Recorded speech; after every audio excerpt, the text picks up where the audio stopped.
Dans un premier temps, c'est évidemment, on va vivre quelque chose d'assez extraordinaire. Les premiers temps de la rencontre, la séduction, le plaisir de connaître l'autre, vouloir aussi être le plus possible comme l'autre attend que l'on soit. Ce que l'on pourrait projeter comme étant une relation idéale, une espèce euh, d'image extraordinaire de la relation à deux, mais qui ne tient pas compte des individus, qui serait une espèce d'amalgame, une espèce de concentration positive, je sais pas si c'est le mot exact, mais qui donnerait comme ça une espèce d'idée d'une relation idéale, oui, je vois pas d'autre mot, qui n'existe pas. On crée une relation à deux et on peut en faire quelque chose d'extraordinaire, mais la relation idéale n'existe pas. C'est-à-dire que cette projection, elle existe. L'envie, le rêve d'une relation idéale, elle existe. Mais c'est faire abstraction et faire fi de toute la réalité qui, à un moment donné, revient et reprend son espace, et de l'intimité de chacun aussi, qui, à un moment donné, va vouloir exister, va vouloir reprendre son individualité. Tout cela va créer de la confrontation, va créer de l'incompréhension, et va créer, bien évidemment, à un moment donné, de l'opposition. Un couple qui fonctionne, c'est assez simple finalement. Un couple qui fonctionne, ce sont deux personnes qui ont réussi à pouvoir exister l'un et l'autre, c'est-à-dire avoir une place chacun, reconnue par l'un et par l'autre. Ce qui ne veut pas dire qu'on vit dans un espace béni oui-oui, hein, c'est pas ça l'idée du tout. C'est vraiment un espace où la place de chacun est existante, reconnue, on peut se dire les choses, il n'y a pas de danger, on peut exprimer un contre-avis, ça n'est pas vécu comme un rejet ou comme une opposition. On se parle, on se comprend et surtout on s'écoute, on s'entend. Donc je dirais que le couple fonctionnel, c'est celui où chacun existe et ensemble, un petit peu comme on fait un tableau, une peinture, ensemble vont créer leur relation avec chacun, les couleurs qu'ils y apportent. Elles peuvent être différentes, mais au final, elles font une œuvre commune. Les familles ont une incidence sur chaque individu qui compose un couple du fait tout simplement que chaque individu qui compose un couple vient d'une famille et chaque famille a une histoire qui lui est propre et personnelle. C'est ce que j'appelle moi les couples mixtes, hein. C'est-à-dire qu'on n'est pas mixte juste parce qu'on arrive d'une culture différente, on est mixte de fait déjà d'arriver d'une famille différente, puisque quelle que soit la famille, elle a son histoire, son organisation, son référentiel, ses valeurs, etc., etc., etc. On peut en retrouver qui se recoupent, mais globalement, aucune famille ne ressemble à une autre famille. Donc, chaque individu qui compose un couple va arriver avec ce matériel, va arriver avec son histoire, va arriver avec ce qu'on lui a transmis, les bonnes choses comme les moins bonnes choses. Et tout cela va être intervenant dans ce qu'elle va manifester dans la relation, puisqu'elle va être dans une recherche de repères, de choses qui vont la rassurer. Donc elle va essayer, enfin elle va, l'un et l'autre vont essayer de pouvoir resituer les choses comme ils les attendent par rapport à leurs propres histoires. Et là, on peut rentrer soit dans une relation qui va être une relation que je qualifierais adulte pour y mettre un terme, où effectivement on va pouvoir, avec ces deux histoires différentes, créer un espace qui va être un espace de réalisation, ou à l'inverse, ça va créer de la discorde, de l'incompréhension, du sentiment de non-reconnaissance, du conflit. Les principales raisons qui amènent un couple en consultation, souvent c'est la communication. Enfin, la principale raison, c'est la communication. Globalement, c'est on ne se comprend plus, on ne se parle plus, on se crie dessus. Quand j'attends quelque chose, l'autre réagit à l'opposé. C'est-à-dire une espèce de rencontre de deux mondes complètement opposés qui vont, je sais pas, des Chinois qui rencontreraient des Américains et voilà, il y a une incompréhension, il y a quelque chose culturellement, etc., qui ne passe pas. Eh bien, dans un couple, c'est un peu la même chose. Il y a cette dimension qui va finalement s'organiser, qui fait qu'on ne se comprend plus. Quand l'un dit quelque chose, j'entends autre chose.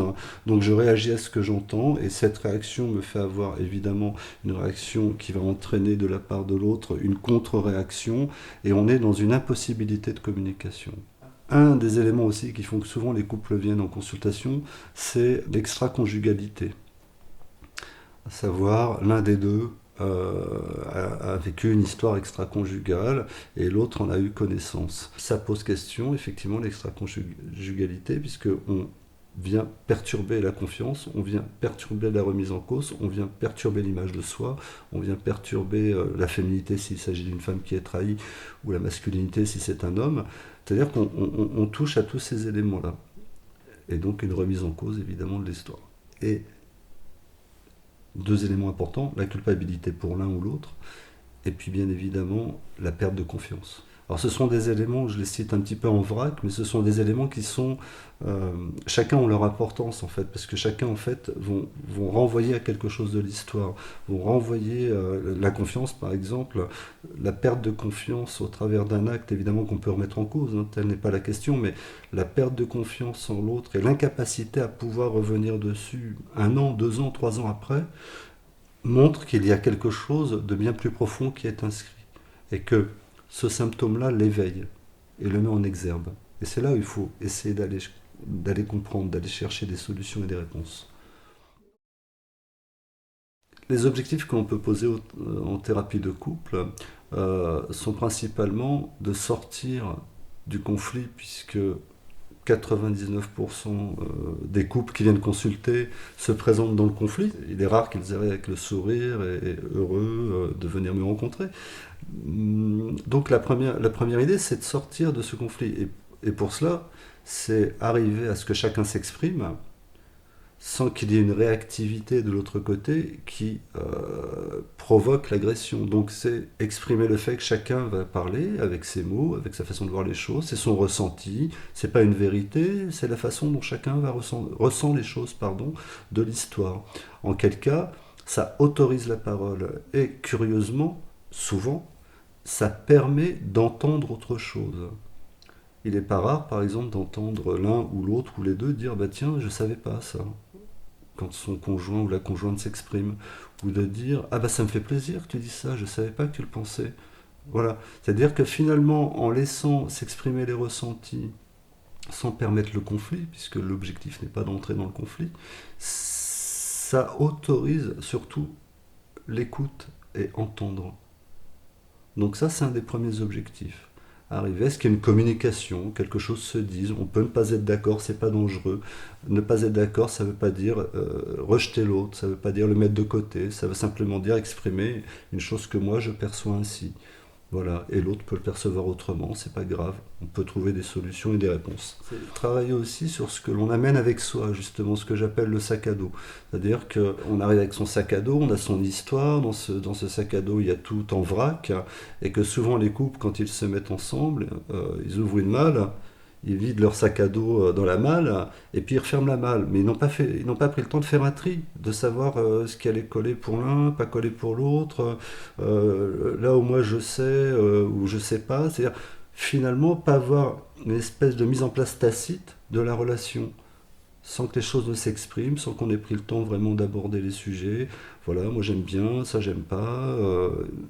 Parler et s'autoriser à dire bon ben là on va essayer de faire rendre des choses un peu différentes, j'ai essayé de faire un petit effort dans ce sens-là, je vais voir, je vais essayer de comprendre ce qui est difficile pour moi alors que pour toi c'est quelque chose d'important.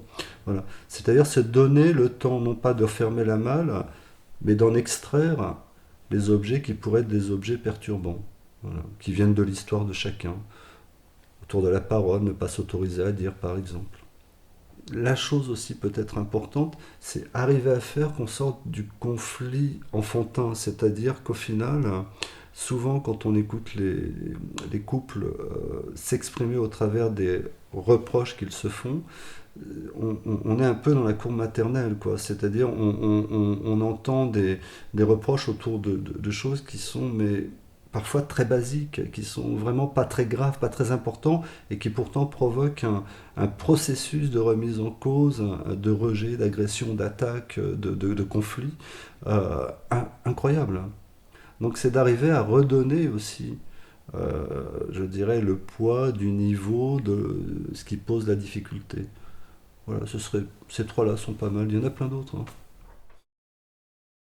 La thérapie de couple, ça, le temps que l'on peut y mettre, il y a plusieurs paramètres. Il y a des couples, je ne sais pas comment les qualifier, mais qui perçoivent vraiment très très vite quand quelque chose peut devenir une difficulté. Et qui ont cette démarche immédiate, plutôt que de laisser s'enquister les choses et que ça devienne compliqué, enfin, etc., lourd, etc., allons en parler. Voilà, donc ils arrivent, les choses sont plutôt claires, ils s'installent. Ben voilà, nous, je sais pas, je vais prendre un exemple. On est sur le projet de l'achat d'une maison. L'un va mettre tel pourcentage, l'autre va mettre un pourcentage moindre. On a peur que ça crée des difficultés. Voilà, bon, on aborde le sujet, on essaie de comprendre ensemble, et là en général ça va très très vite, puisqu'en fait ça ne s'est pas installé, c'est-à-dire qu'ils sont venus aborder le sujet immédiatement, ils l'ont désenflé, ils ont trouvé des solutions, et pof, ils partent sur leur projet d'achat tranquille. Ils ont mis en place une espèce de contrat finalement, et ça suit sa route. Et là je dirais qu'en 3-5 séances, les choses sont bouclées, pas besoin de plus. En revanche, quand on a affaire à des histoires qui se sont inscrites dans le temps, euh, où il y a beaucoup de ressenti, il y a beaucoup de colère, euh, parfois ça peut être quand même des thérapies qui durent. Ce ne sont pas des thérapies longues en général, mais ce sont des thérapies qui peuvent durer 2 années. Une thérapie de couple à domicile se déroule, donc quand moi je fais la démarche d'aller vers les couples s'ils le désirent, si ça leur convient. C'est un gain de temps, c'est un niveau de compréhension important pour moi, puisque j'ai immédiatement une compréhension importante de ce qui se passe. Ça permet d'avoir une espèce de rencontre immédiate, euh, peut-être de ne pas être dans des faux semblants de départ qu'on peut avoir parfois dans les premières rencontres dans un cabinet. C'est-à-dire que les gens me reçoivent chez eux, je vois le contexte, je vois dans quelles conditions ils s'organisent, comment ils s'installent dans l'espace, s'ils se regardent, s'ils ne se regardent pas, s'il y a des attentions, s'il n'y a pas d'attention, si l'un fait un café pour les deux ou s'il se fait un café tout seul dans son coin, enfin, etc. Ce sont des petites choses comme ça, mais qui immédiatement donnent une tonne d'informations qui me permettent moi d'aller très très vite dans ce que je vais pouvoir proposer dans cette prise en charge. C'est l'endroit effectivement d'une part où se sont produits les conflits, où il y a aussi l'origine de l'histoire. Donc c'est aussi ramener quelque chose de la parole, de la sérénité, de l'organisation, dans le bon sens, dans le lieu, qui est le lieu effectivement malheureusement des difficultés. Le couple réapparaît quand les enfants s'en vont. C'est une réalité puisque il existe à l'origine, une fois que ce couple a des enfants, il continue d'exister bien évidemment, mais différemment, parce qu'ils deviennent parents et donc sont aussi dans une organisation familiale. Et quand les enfants s'en vont, une fois devenus grands, évidemment, ce couple réapparaît, c'est-à-dire qu'il réapparaît sans la structure familiale présente. Elle existe évidemment, mais elle n'est plus présente, on ne vit plus tous ensemble. Donc il faut réorganiser quelque chose de l'intime. C'est se retrouver, euh, deux intimes finalement, se retrouver dans un cadre où on partageait cette intimité à X auparavant. C'est un moment difficile, hein. C'est un moment difficile puisque c'est aussi un moment où on est confronté aussi à l'âge, à aussi le rapport à la société, le rapport à notre profession, etc.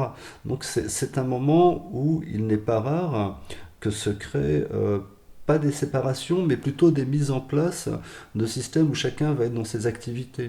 C'est-à-dire, on se retrouve le soir pour dîner, mais que globalement, chacun va être vraiment dans son organisation personnelle, comme s'il était difficile finalement de recomposer une histoire amoureuse, différente bien sûr, mais une histoire amoureuse à une autre étape de sa vie, dans une autre organisation, dans un autre moment, dans un moment où peut-être on ne nous prépare pas à ça, on n'est pas préparé dans notre système sociétal à ce genre de situation. On parle du couple, du mariage, des enfants, enfin donc de la famille, mais on parle rarement de ce couple qui réapparaît au départ des enfants. Oui, c'est une vraie question.